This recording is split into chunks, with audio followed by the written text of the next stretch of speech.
Hello मेरे प्यारे साथियों, आज की इस वीडियो में आप सभी का स्वागत है। आज हम बताएंगे क्लास 10th के विज्ञान के कुछ 50 महत्वपूर्ण क्वेश्चन जो कि बोर्ड एग्जाम के लिए काफ़ी इंपॉर्टेंट है। ये बिहार बोर्ड में 100% पूछेंगे ही पूछेंगे।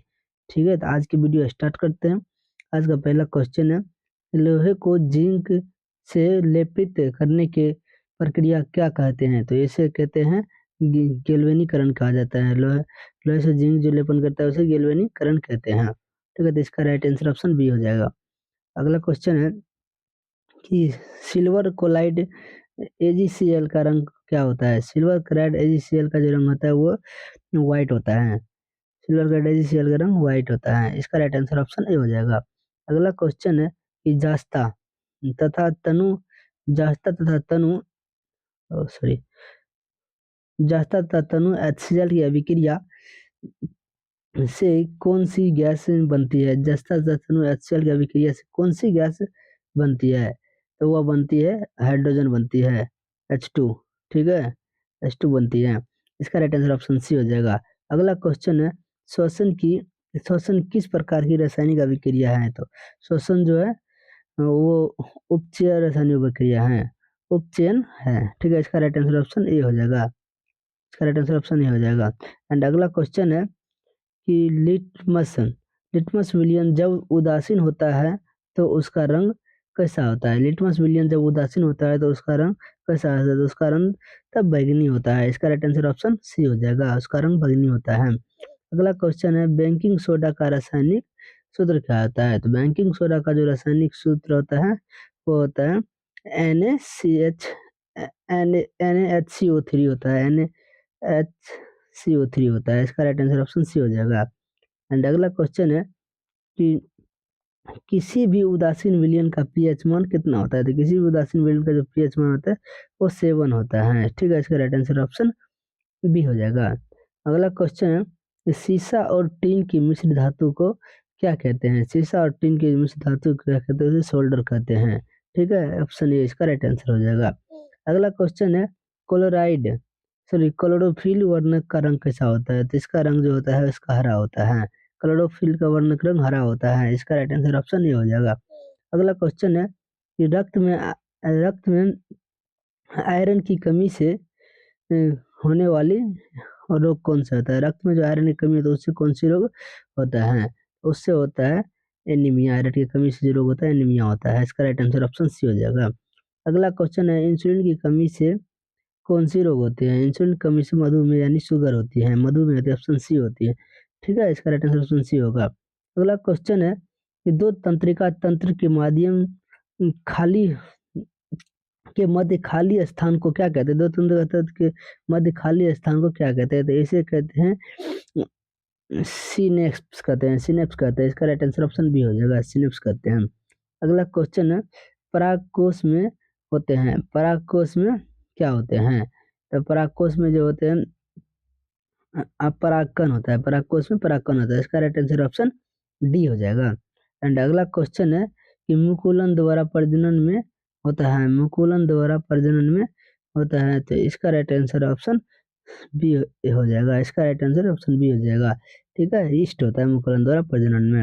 अगला क्वेश्चन है कि प्रकाश के परावर्तन के कितने नियम है? प्रकाश के परावर्तन के 2 नियम होते हैं। ठीक है, अगला क्वेश्चन है कि सरल सूक्ष्मदर्शी में किसका उपयोग होता है? सरल सूक्ष्मदर्शी में जो उपयोग होता है वो होता है उत्तर दर्पण का, उत्तर लेंस का। ठीक है, इसका राइट आंसर ऑप्शन बी हो जाएगा। अगला क्वेश्चन है कि किसी माध्यम में आवर्तनांक यानी म्यू का मान होता है। किसी माध्यम में जो आवर्तक मान होता है वो होता है साइन आई बटा साइन आर। इसका ठीक है, इसका राइट आंसर ऑप्शन बी हो जाएगा, sine i by sine r. ठीक है, इसका राइट आंसर ऑप्शन बी हो जाएगा। अगला क्वेश्चन है कि एक उत्तल लेंस में कैसा होता है? एक उत्तल लेंस कैसा होता है? तो एक उत्तल लेंस जो होता है वो होता है बीच में मोटा, उत्तल लेंस बीच में मोटा होता है। ठीक है, इसका राइट आंसर ऑप्शन सी हो जाएगा। एंड अगला क्वेश्चन है कि मानव नेत्र के किस भाग पर प्रतिबिंब बनती है? तो मानव नेत्र के जो है दृष्टि पटल पर प्रतिबिंब बनती है, यानी रेटिना पे प्रतिबिंब बनती है। मानव नेत्र के दृष्टि पटल पर प्रतिबिंब बनता है। ठीक है, अगला क्वेश्चन है कि स्पष्ट दृष्टि दिवस की न्यूनतम दूरी कितनी होती है, तो वो होती है 25 सेंटीमीटर। ठीक है, इसका राइट आंसर ऑप्शन सी हो जाएगा। स्पष्ट दृष्टि दिवस की न्यूनतम दूरी कितनी होती है, 25 सेंटीमीटर। इसका राइट आंसर ऑप्शन सी हो जाएगा। अगला क्वेश्चन है कि विभवांतर का एसआई मात्रक क्या होता है, विभवांतर का जो एसआई मात्रक होता है वो वोल्ट होता है। ठीक है, इसका राइट आंसर ऑप्शन डी हो जाएगा। इसका राइट आंसर ऑप्शन डी हो जाएगा। एंड अगला क्वेश्चन है कि विद्युत शक्ति का एसआई मात्रक क्या होता है, तो विद्युत शक्ति का एसआई मात्रक होता है वाट होता है। ठीक है, इसका राइट आंसर ऑप्शन बी हो जाएगा, वाट होता है। अगला क्वेश्चन है कि ग्लोबल वार्मिंग के लिए उत्तरदायी होता है, ग्लोबल वार्मिंग के लिए जो उत्तरदायी होता है वो CO होता है, कार्बन मोनोऑक्साइड होता है। CO2 होता है, कार्बन डाइऑक्साइड होता है। इसका राइट आंसर ऑप्शन सी हो जाएगा, कार्बन डाइऑक्साइड। ठीक है, ऑप्शन सी हो जाएगा। अगला क्वेश्चन है कि बायोगैस का मुख्य घटक है, बायोगैस का मुख्य घटक जो होता है मीथेन होता है। बायोगैस का क्या होता है, मुख्य घटक मीथेन होता है। इसका राइट आंसर ऑप्शन बी हो जाएगा। अगला क्वेश्चन है कि विद्युत धारा उत्पन्न करने वाली युक्ति को क्या कहते हैं, विद्युत धारा उत्पन्न करने वाले युक्ति को जनित्र कहते हैं। ठीक है, इसका राइट आंसर ऑप्शन ये हो जाएगा, जनित्र कहते हैं। अगला क्वेश्चन है कि अम्लीय वर्षा के पीएच मान कितना होता है, अम्लीय वर्षा के पीएच मान होता है, तो अम्लीय वर्षा के जो पीएच मान होता है वो होता है 7।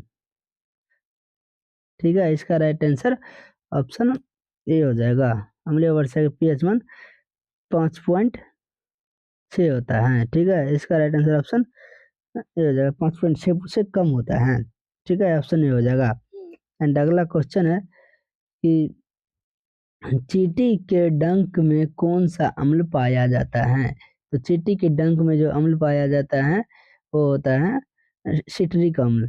ठीक है, सिट्रिक अम्ल चींटी के डंक में, सॉरी मिथेनॉइक अम्ल होता है, मिथेनॉइक अम्ल होता है। इसका राइट आंसर ऑप्शन सी हो जाएगा, मिथेनॉइक अम्ल होता है। ठीक है, चींटी के डंक में मिथेनॉइक अम्ल होता है।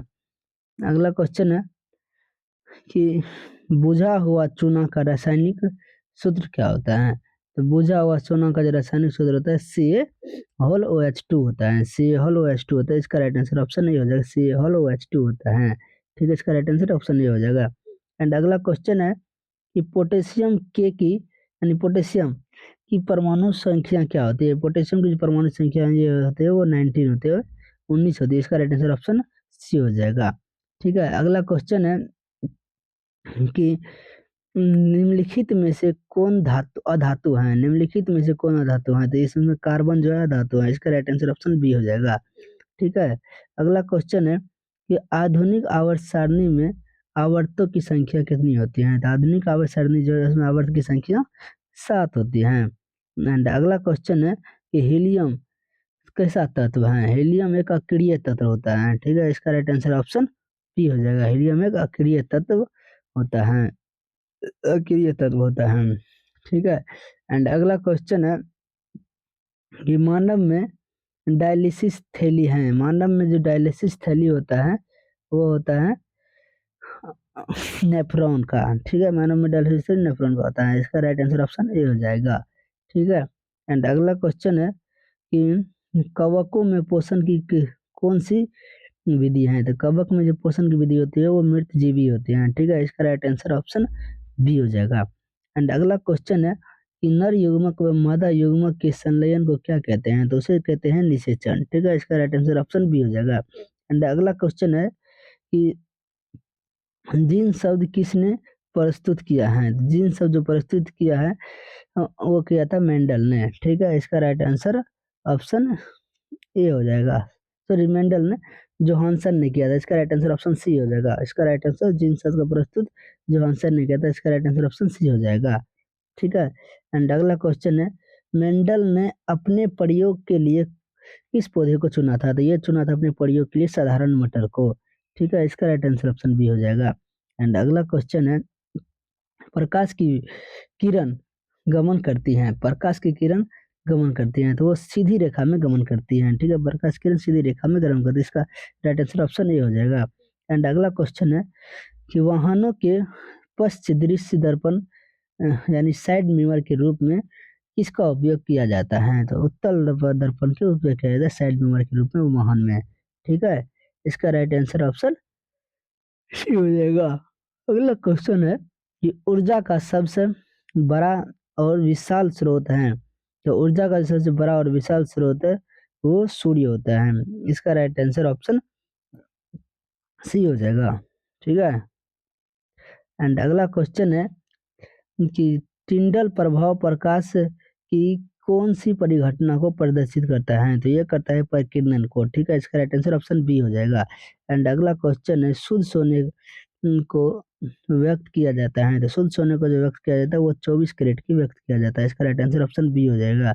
एंड अगला क्वेश्चन है कौन सा अधातु कमरे के ताप पर द्रव अवस्था में रहते हैं? तो कौन सा अधातु जो है कमरे के ताप द्रव अवस्था, तो वो तांबा होता है, सॉरी पारा होता है, द्रव अवस्था में रहता है। इसका राइट आंसर ऑप्शन ए हो जाएगा। एंड अगला क्वेश्चन है वायुमंडल में CO2 गैस की उपस्थिति कितनी है? तो वायुमंडल में जो CO2 गैस की उपस्थिति है वो 0.03% है। ठीक है, 0.03% है। इसका राइट आंसर ऑप्शन सी हो जाएगा। एंड अगला क्वेश्चन है कि विरंजक चूर्ण का रासायनिक सूत्र क्या होता है? तो विरंजक सूत्र का जो रासायनिक सूत्र है वो होता है CaOCl2। ठीक है, तो इसका राइट आंसर ऑप्शन बी हो जाएगा, CaOCl2। एंड अगला क्वेश्चन है कि स्वपोषी पोषण के लिए आवश्यक है। तो स्वपोषी पोषण के लिए जो आवश्यक है उसमें सूर्य का प्रकाश आवश्यक है। ठीक है, क्लोरोफिल भी आवश्यक है, CO2 भी आवश्यक है। इसका राइट आंसर डी हो जाएगा, ऑप्शन डी सभी। ठीक है, अगला क्वेश्चन है कि पादप में जाइलम उत्तरदायी है। तो पादप में जो है जाइलम उत्तरदायी है, तो जल के वहन करने के लिए उत्तरदायी होती है जाइलम पादप में। ठीक है, पादप में जाइलम उत्तरदायी जल को वहन करने के लिए होता है। इसका राइट आंसर ऑप्शन ए हो जाएगा। ठीक है, अगला क्वेश्चन है कि 1 एम्पियर बराबर होता है। तो 1 एम्पियर बराबर होता है, 1 एम्पियर बराबर जो होता है 1 सेकेंड बटे 1 जूल होता है, 1 सेकेंड बटे 1 जूल होता है। इसका राइट आंसर ऑप्शन ए हो जाएगा, 1 सेकेंड बटे 1 जूल होता है। एंड अगला क्वेश्चन है कि चिपको आंदोलन किससे संबंधित है? चिपको आंदोलन जो था वो वन से संबंधित था। तो इसमें लोग वन में चिपक जाते थे, पैर में चिपकते थे। ठीक है, इसका राइट आंसर ऑप्शन ए हो जाएगा।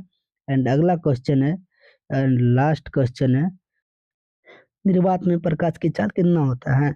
निर्वात में जो प्रकाश की चाल होता है 3 टाइम्स इंटू यानी 3 गुना 10 पावर 8 मीटर पर सेकंड होता है। तो इसका राइट आंसर ऑप्शन ए हो जाएगा, 3 गुना 10 पावर 8 मीटर पर सेकंड होता है। इसका राइट आंसर ऑप्शन ए हो जाएगा। तो बस आज के लिए इतना ही। इसमें से लगभग 10 क्वेश्चन कम से कम पूछेंगे, तो इस वीडियो को पूरा ध्यान से देखना। ठीक है, अगर वीडियो अच्छी लगी तो लाइक करना है, चैनल को सब्सक्राइब करना।